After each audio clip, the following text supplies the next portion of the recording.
창세기 36장 1절부터 19절을 가지고 말씀드리겠습니다. 에서가 살았던 지역과 에서의 후손들에 대한 말씀입니다. 6절에 에서는 아우, 야곱과는 좀 떨어진 곳으로 가서 살았습니다. 7절에 두 사람은 재산이 너무 많아서 함께 살 수 없었다. 그들은 특히 짐승이 많아서 거기에서 그대로 살 수 없었다. 8절에 에서 곧 에돔은 세일산에 자리를 잡았다고 했습니다. 야곱과 에서는 가축을 키우기 때문에 많은 공간이 필요했습니다. 아브라함과 조카 롯도 가축이 많아서 함께 살 수가 없어서 따로 떨어져서 살았습니다. 함께 살 수 없을 때는 따로 살아야 됩니다. 이런 경우에 따로 사는 것이 지혜입니다. 오늘날 주거 환경도 크기가 적절해야 합니다. 너무 작은 집은 갑갑합니다. 너무 큰 집도 좋지 않습니다. 적당한 크기라야 합니다. 식물들도 함께 잘 사는 종들끼리 함께 삽니다. 같이 살 수 없는 종이 있고 서로 함께 잘 사는 종들이 있습니다. 며느리와 시모가 함께 살기 힘들면 따로 사는 것도 지혜입니다. 따로 살면서도 좋은 관계를 맺을 수 있습니다. 1절에 에서 곧 에돔의 족보는 다음과 같다고 했습니다. 2절에 에서는 가나안 여인 세 사람을 아내로 맞아 들였다고 했습니다. 2절에 아다는 헷사람, 오홀리바마는 히위 사람이었습니다. 3절에 바스맛은 이스마엘의 딸이었습니다. 에서의 자손을 말하기 전에 아들을 낳은 부인들의 이름을 먼저 열거하고 있습니다. 일부 다처제 사해였기 때문에 에서에게도 여러 아내들이 있었습니다. 에서의 아내들은 가나안 땅 원주민 중에서 2명, 이스마엘의 딸 중에서 1명을 취했습니다. 야곱이 밧단 아람 외삼촌 집에서 아내를 취했던 것과는 달랐습니다. 어머니 리브가는 밧단 아람에서 며느리를 얻기를 원했습니다. 에서는 장자권과 아버지 축복을 다 야곱에게 빼앗기고 혼인도 실패했습니다.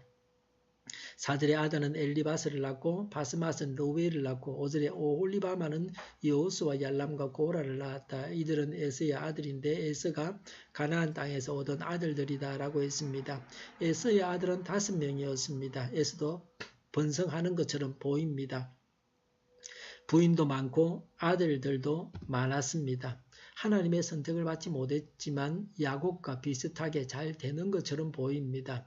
하나님을 믿고 하나님의 백성이 되었지만 이 세상에서는 두드러지게 드러나지 않을 때도 있습니다. 그래서 자칫하면은 신앙이 아무것도 아니라고 과소평가하기 쉽습니다.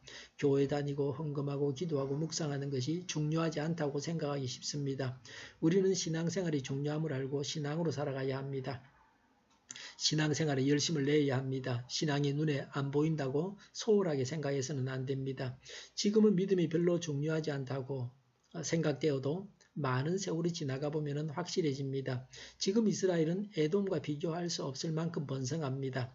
에돔이라는 나라는 없습니다. 에서는 야곱보다 부인의 수도 적고 아들들의 수도 적었습니다.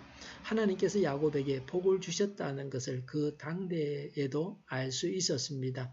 자손이 번성해야 합니다. 자손이 울타리가 되어야 합니다. 자녀가 많고 잘 되는 것이 복입니다. 자녀가 잘 되어야 다음 세대에 가서는 보다 나은 삶을 살 수 있습니다. 우리나라는 이런 면에서 출산율이 떨어지고 나라가 망할 징조다. 이 문제를 해결해야 한다는 것을 우리가 알 수 있습니다. 가장 중요한 것은 영원한 하나님의 나라에서 영광을 누리는 삶을 사는 것입니다. 11절부터 18절에서 에서의 자손들을 각 아내가 낳은 자손으로 기록하고 있습니다. 일부 다처제에서는 자녀들이 어머니를 중심으로 뭉치게 됩니다. 야곱의 경우에도 밧단 아람에서 가나안 땅으로 올 때에 아들들을 다 자기 어머니에게 맡겼습니다. 여기에 기록된 에서의 아들과 손자들로 인해서 종족들이 생겨났습니다. 19절에 이들은 에서 곧 에돔의 아들들이다. 이들이 족장들이 되었다고 했습니다. 부모의 피를 이어받아서 자손이 태어나고 후손은 부모를 닮습니다.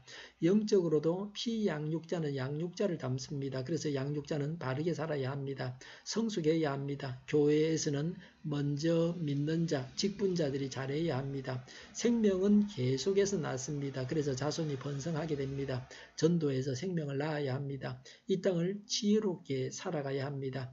육신의 자녀도 많이 낳아야 합니다. 한 부부가 4명은 낳아야 합니다. 영적으로도 전도해서 많은 영적인 자녀를 낳아야 합니다. 기도하겠습니다. 이 땅을 지혜롭게 살아가게 하옵소서. 육신의 자녀도 많이 낳게 하옵소서. 전도해서 많은 영적인 자녀를 낳게 하여 주시옵소서. 우리 동일교회가 만군은집하게 하여 주시옵소서. 예수 이름으로 명하노니 모든 병만은 물러가고 몸의 모든 부분을 온전하게 될지어다. 신유의 기적을 베푸셔서 지금도 저희의 질병을 고쳐주시옵소서. 저희와 교회와 이 나라의 민족을 불쌍히 여겨주시옵소서. 독재정권이 무너지고 평화 통일을 이루고 민족 번영의 길로 나아가게 하여 주시옵소서. 전쟁 위험이 사라지게 하시면 북한의 핵 문제를 해결하여 주시옵소서. 신앙의 자유를 널 누리며 살게 하여 주시옵소서. 하나님을 대적하는 세력들이 바로 망하게 하여 주시옵소서. 국회가 하나님이 기뻐하시는 법만을 만들게 하시며 반성경적인 모든 법과 내기들이 적시 철폐되게 하여 주시옵소서. 대통령이 통치를 잘하게 하시며 지진이 일어나지 않게 하시며 출산율이 올라가고 에너지 정책 또 재활용금 정책을 제대로 세워서 집행하게 하여 주시옵소서. 늘 맑은 공기를 마실 수 있게 하여 주시옵소서. 주일을 잘 준비하고 내일은 하나님 앞에 아름다운 예배를 드리게 하여 주시옵소서. 오늘도 성령님을 따라서 차고 넘치는 삶, 복된 삶을 살게 하여 주시옵소서. 감사와 찬양을 주님께 돌려드리며 예수님의 이름으로 기도하옵나이다. 아멘.